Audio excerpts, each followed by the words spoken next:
மே 22, 2005 Saudi Arabia. அங்க mister and missus knife அப்படின்னு ஒரு ஃபேமிலி வாழ்ந்து வந்திருக்காங்க. அவங்களோட 4 மாச குழந்தைய பாக்குறதுக்காண்டி ரிஷானா நஃபிக் அப்படின்னு ஒரு பெண்மணி பார்த்துட்டு இருக்கா. அந்த மாதிரி நிலைமையில அன்னைக்கு மதியம் ஒரு 12:30 இருக்கும். அந்த டைம்ல அந்த பெண்மணி அந்த குழந்தைக்கு பால் கொடுத்துட்டு இருந்திருக்கு. ஆனா பால் கொடுத்துட்டு இருக்கும்போது அந்த சின்ன குழந்தைக்கு மூச்சு திணறல் ஏற்பட்டிருக்கு. பால் மூக்கு வழியாகவும் காது வழியாகவும் வலிஞ்சிருக்கு. இதை பார்த்த உடனே ரிஷானாக்கு என்ன பண்ணன்னு தெரியாம பதட்டத்துல முதுல தட்டி கொடுத்து ஓரளவு சாந்தப்படுத்தி அமைதியாச்சு. ஆனா அந்த டைம் பார்த்து மிஸ்ஸஸ் நைஃப் வந்துட்டாங்க. அவங்க வந்து பார்க்கும்போது ரிஷானா பயத்துல இருக்கிறது நைஃபுக்கு தெரியுது. அது மட்டும் இல்லாம அவங்களோட 4 மாச குழந்தை வந்து ரிஷானாவோட கையில அசைவு இல்லாம இருக்கு. இதை பார்த்த உடனே கன்ஃபார்ம் பண்ணிட்டாங்க ரிஷானா தான் என் குழந்தைய கழுத்து நெரிச்சு கொண்டிருக்கா அப்படின்னு. எதனாலனா அன்னைக்கு மார்னிங் ரிஷானாக்கும் மிஸ்ஸஸ் நைஃபுக்கும் ஒரு வாக்குவாதம் வந்திருக்கு. சோ இவதான் நம்ம குழந்தைய கொண்டிருக்கா அப்படின்னு கன்ஃபார்ம் பண்றாங்க. இப்போ யாரு கொன்னா அப்படின்னு உங்களுக்கு டவுட் வந்து மூச்சு திணறல் ஏற்பட்டு அந்த குழந்தை ஆட்டோமேட்டிக்கா இறந்துச்சா இல்ல இவங்க சொல்ற மாதிரி உண்மையிலேயே ரிஷானா தான் கொன்னாலான்னு உங்களுக்கு ஒரு டவுட். அதுக்கு முன்னாடி ஒரு இன்ஃபர்மேஷன் உங்களுக்கு சொல்லுங்க. நம்ம எங்க பார்த்தாலும் ஒரு விஷயம் ஒரு பொண்ணுக்கோ இல்ல குழந்தைக்கோ ஏதாவது நடக்கும்போது சவுதி அரேபியா மாதிரி தண்டனை கொடுக்கணும், நம்ம நாட்டோட தண்டனை ரொம்ப ஸ்ட்ராங்கா இல்ல அப்படிலாம் சொல்லுவாங்க. இந்த கேஸை நீங்க முடிக்கும் போது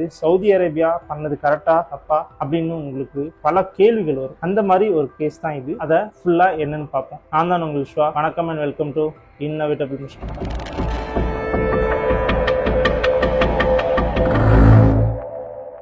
1988 பிப்ரவரி 4 ஸ்ரீலங்கால இருக்கிற திருகோணமலை மூதூர் அப்படின்னு ஒரு கிராமத்துல இருக்கிற ஒரு குடும்பத்துல மூத்த பொண்ணா பிறக்கிறா ரிஷானா நஃபிக். அவங்க வீட்டோட வருமானம் பத்தாததுனால அவங்க வீட்டுல இருக்கிற ஒரு மாட்டோட பாலை கறந்து அவங்க சேல்ஸ் பண்ணி தான் அவங்க வாழ்ந்துட்டு வந்துட்டு இருக்காங்க. இந்த மாதிரி நிலைமையில ஈழத்தமிழர் போரும் அங்க நடந்துட்டு இருந்துச்சு. ஸோ அவங்க அப்பாவால விறகு வெட்டி குடும்பத்தை நடத்திட்டு இருந்ததுனால இந்த போர் நடந்துட்டு இருக்கனால அவங்களால விறகு வெட்ட வெளியே போக முடியல. ஸோ அவங்க அப்பாவால சம்பாதிக்க முடியல. ஸோ வீட்டுல இருக்கிற மாட்டை வச்சு சம்பாதிக்கிற காசு அவங்க தம்பி தங்கச்சிக்கும் காணவே இல்லை. ஸோ அவங்க தம்பி தங்கச்சியும் வளர்ந்ததுனால படிக்க வைக்க முடியல. இந்த மாதிரி நிலைமையில தான் ரிஷானாவை ஸ்கூல் படிப்புல இருந்து நிப்பாட்டிட்டு வெளிநாட்டுக்கு வீட்டு வேலைக்கு பணிப்பெண்ணா அவளை அனுப்பலான்னு முடிவு எடுக்கிறாங்க. மே 4, 2005 அப்பவும் போல சவுதி அரேபியாவுக்கு ரிஷானா போறா. அங்க போயிட்டு மிஸ்டர் அண்ட் மிஸ்ஸஸ் நைஃபோட ஃபேமிலி 4 மாச குழந்தைய பாத்துக்கிறக்காண்டி பேபி சிட்டரா பணி அமைக்கிறாங்க. அவ போய் 2 வாரத்திலே தான் நான் இன்ட்ரோல சொன்ன விஷயம் நடந்துச்சு. சோ இதுக்கப்புறம் போலீஸ்காரங்க ரிஷானாவை கூட்டிட்டு போயிட்டு மிஸ்ஸஸ் நைஃப் சொன்ன ஸ்டேட்மெண்ட் எடுத்துட்டு இவா தான் கொண்டிருக்கான்னு சொல்லி அவளை போலீஸ் ஸ்டைல அடிச்சு துன்புறுத்தி இது ரிஷானா தான் பண்ணான்னு ஒத்துக்கிறக்காண்டி அவளை வற்புறுத்துறாங்க. அப்பவும் ப்ராப்பரா டிரான்ஸ்லேட்டர் கூட வைக்காம ஒத்துக்கிறதுக்காண்டி அவளை கொடுமைப்படுத்திருக்காங்க. இந்த மாதிரி நிலைமையில ரொம்ப நாள் அடிச்சதுக்கு அப்புறம் அவ கன்ஃபர்மேஷனே கொடுக்கல. சோ அதுக்கப்புறம் வேற வழி இல்லாம போலீஸ்காரங்க சொல்றதுக்கு ஓகேன்னு சொல்ல முடியாத நிலைமையில இருந்திருக்கா. ஏன்னா அவளுக்கு மொழி தெரியாது, அவளுக்கு வெறும் தமிழ் மட்டும் தான் தெரியும். சோ இந்த மாதிரி நிலைமையில போலீஸ்காரங்க அந்த ஸ்டேட்மெண்ட்டை எடுத்து கையெழுத்து கூட போட தெரியாத ரிஷானாக்கு கை நாட்டை வச்சு அந்த ஸ்டேட்மெண்ட்டை முடிக்கிறாங்க. அதுக்கப்புறம் 2007 ஓடி ஹைகோர்ட்டுக்கு கேஸை மூவ் பண்றாங்க. அங்க போயிட்டு முக்கியமா ஆதாரமா எதை வைக்கிறாங்கன்னா அவ ஸ்டேட்மெண்டா கொடுத்து அவ கை நாட்டு வச்ச அந்த பேப்பரை தான்.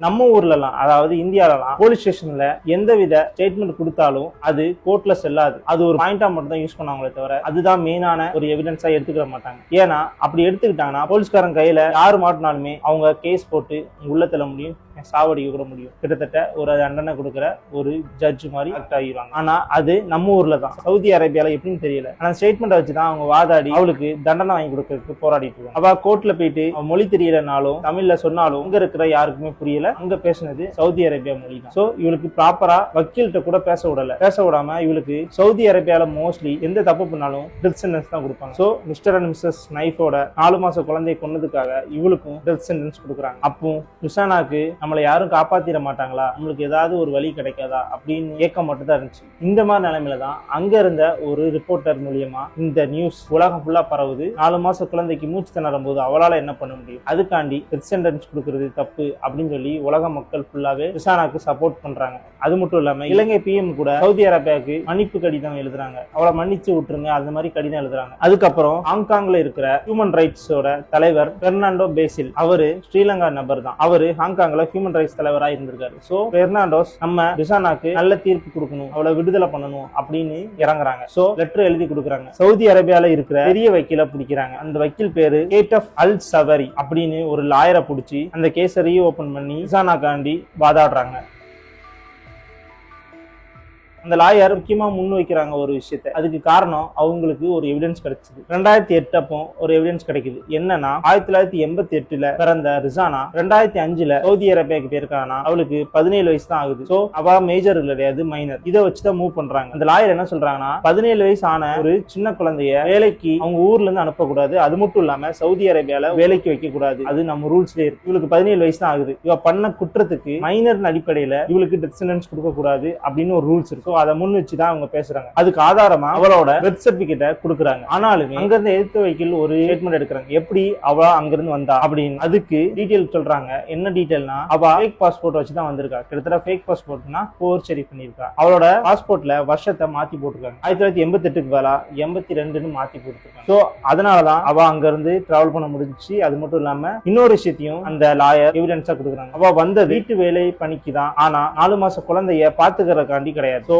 அவளுக்கு ப்ராப்பரான ட்ரைனிங் குழந்தைய பாத்துக்கிறதுக்கு கிடையாது. இந்த மாதிரி நிலைமையில ஒரு குழந்தைக்கு மூச்சு திணறலிச்சுன்னா அதை எப்படி ஹேண்டில் பண்ணணும் அவளுக்கு தெரியாது. சோ இது நடந்தது ஒரு ஆக்சிடென்ட் அப்படின்னு சொல்லி கேஸ மூவ் பண்றாங்க. இந்த மாதிரி கேஸ் நடந்துட்டே இருக்கு. அப்படியே சவுதி அரேபியால இருக்கிற யாருமே ஒத்துக்கல. இந்த மாதிரி டைம்ல தான் அக்டோபர் 25, 2010 சவுதி அரேபியா என்ன சொல்றாங்கன்னா, நாங்க காப்பாற்ற முடியாது, இவளை விடுவிக்கணும்னா மிஸ்டர் அண்ட் மிஸ்ஸஸ் நைஃப் அவங்க ஃபேமிலி அவளை விடுவிக்க சம்மதிச்சா மட்டும்தான் அவளால எதுவும் பண்ண முடியும் அப்படின்னு சொல்லிடுறாங்க. சோ ரிசானாவோட பேரண்ட்ஸ் எப்படியோ காசை பரட்டி நம்ம நேரடியா சவுதி அரேபியாவுக்கு போயிட்டு அந்த ஃபேமிலி கிட்ட மன்னிப்பு கேட்போம், குடும்பத்தோட நம்ம பொண்ணை மன்னிச்சுடுவாங்க அப்படின்னு ஒரு நம்பிக்கையோட போறாங்க. ஆனா மிஸ்டர் அண்ட் மிஸ்ஸஸ் நைஃப் ரிசானாவோட ஃபேமிலியை பாக்குறதுக்கும் மறுக்கிறாங்க. அது மட்டும் இல்லாம அந்த பொண்ணுக்கு டெத் சென்டென்ஸ் கொடுத்தே ஆகணும்னு நாங்க நிக்கிறாங்க. இந்த மாதிரி நிலைமையில ரிசானா ஜெயில இருந்தா அப்போ அவளுக்கு இதெல்லாம் நடக்குதுன்னு அவளுக்கு தெரியவே தெரியாது.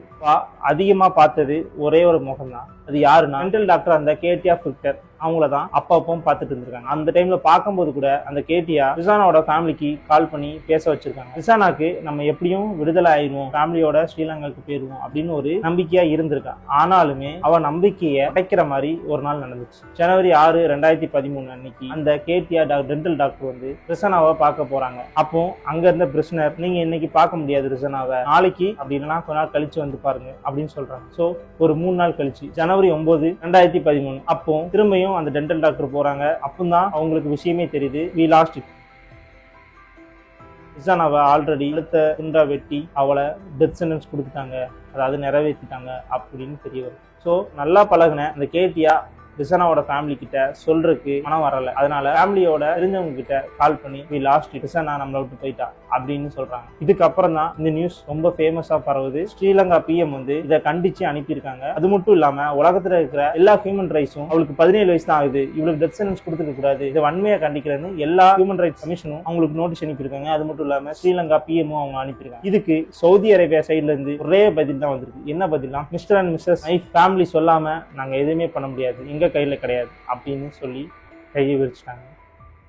மை டியர் ஐஎம்டிஎஸ், இந்த கேஸை பத்தி நீங்க நினைக்கிறீங்க? சவுதி அரேபியா மாதிரி நம்ம தண்டனை கொடுக்கணும்னு நினைக்கிறோம். இந்த மாதிரி குற்றவாளி இல்லாத குற்றத்துக்காக டெத் சென்டென்ஸ் கொடுக்கலாமா? நிறைய விஷயம் முரண்பாடா தான் இருக்கும். எந்தெந்த விஷயத்துக்கு நம்ம அதிகமா தண்டனை கொடுக்கணுமோ அதுக்கு மட்டும் கொடுக்கணும், சின்ன சின்ன விஷயத்துக்கு கொடுக்கணும்னா கொடுக்கக்கூடாது. நம்ம ஊர் சட்டப்படி கெட்டவங்க 1000 பேர் தப்பிக்கலாம், நல்லவன் ஒருத்தன் கூட தண்டனை அனுபவிக்க கூடாது அப்படின்னு தான் நம்ம ஊர் ரூல்ஸ் படி இருக்கு. இது நல்லதுன்னு சொல்லல, பட் அப்பப்போ காலத்துக்கு ஏத்தாப்லையும் நடக்கிற நடவடிக்கைக்கு ஏத்தாப்லையும் மாறுபடும். ஸோ உங்கள் கருத்தை கமெண்ட் பாக்ஸில் லீவ் பண்ணுங்கள். இதே மாதிரி அடுத்த ஒரு இன்ட்ரெஸ்டிங்கான ஒரு வீடியோவோட வர வரைக்கும் நான் தான் உங்கள் விஸ்வா.